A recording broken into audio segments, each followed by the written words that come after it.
What's up guys, T-Croc here, welcome to the vlog. So, as the previous video, the car didn't start. So, the past couple weeks I've been working on it, trying to figure out why it wouldn't start. So I first started off with seeing if I had spark, and basically took a spark plug test light, put it in between the spark plug and the spark plug wire, and it lights up. Had spark all across the board. So then I moved down to the fuel issue, because if you have a spark and you have fuel, the car should start.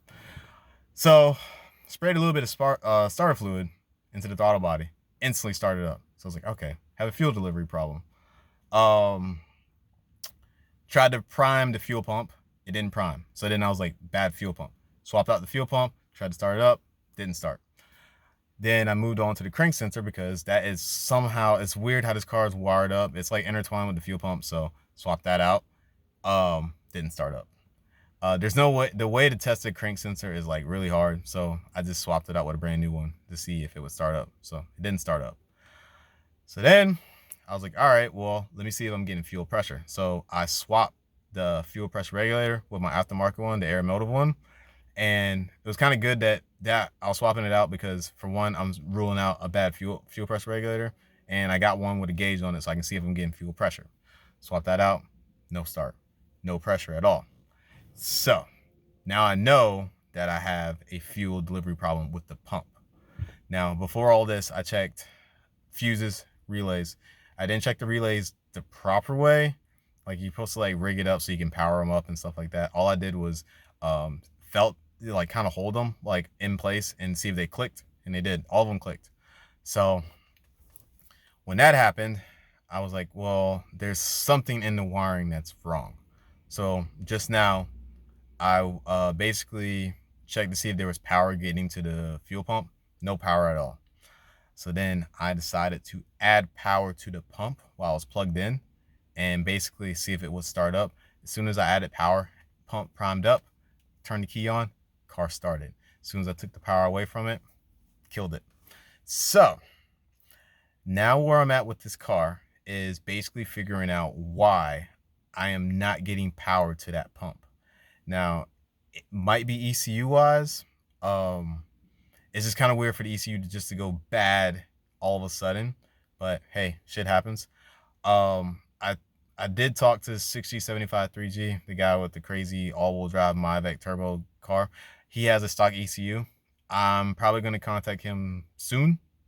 I've already talked to him about it, but like, I'm going to set something up so I can see if I swap the ECUs, if I'm going to get power to the fuel pump.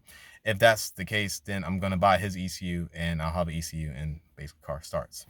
So that's where I'm at with this car. Now, I have maybe a few days for I have to make the decision if I'm going to track this car or not. I don't know what I'm going to do. At the moment, I've been kind of weighing like all the options out. I would love to get the car running. We actually thought about doing this at the shop, is just basically bypassing all the ECU stuff and wiring like a toggle switch to the fuel pump so I can have the fuel pump run. I kind of don't want to band-aid fix it like that, because if something happens, someone might not know to flip the toggle switch off. So it's just, I don't, it's kind of a cheap way to do it, and I kind of just don't want to do it that way. And just to me to do one track session like that, I'd rather just fix the car proper. So that is one solution if I wanted to go that way. And like, if I can't really find the issue. So I'm basically going to, right now, head back home, dig up some wiring schematics, and just look and see how the wiring goes for this. Because if you guys know, my car is completely gutted, and going through the car when I was gutting it, like, this car is wired very weird. So I'm just gonna trace all the wires. It's probably gonna lead back to that relays. So I did try swapping relays to see if that made a difference, and it really didn't. So something in the wiring or in the ECU is gone bad. So hopefully maybe next week I can probably get up with 6075 3G and get the ECU, swap it out really quick, and see if it powers up.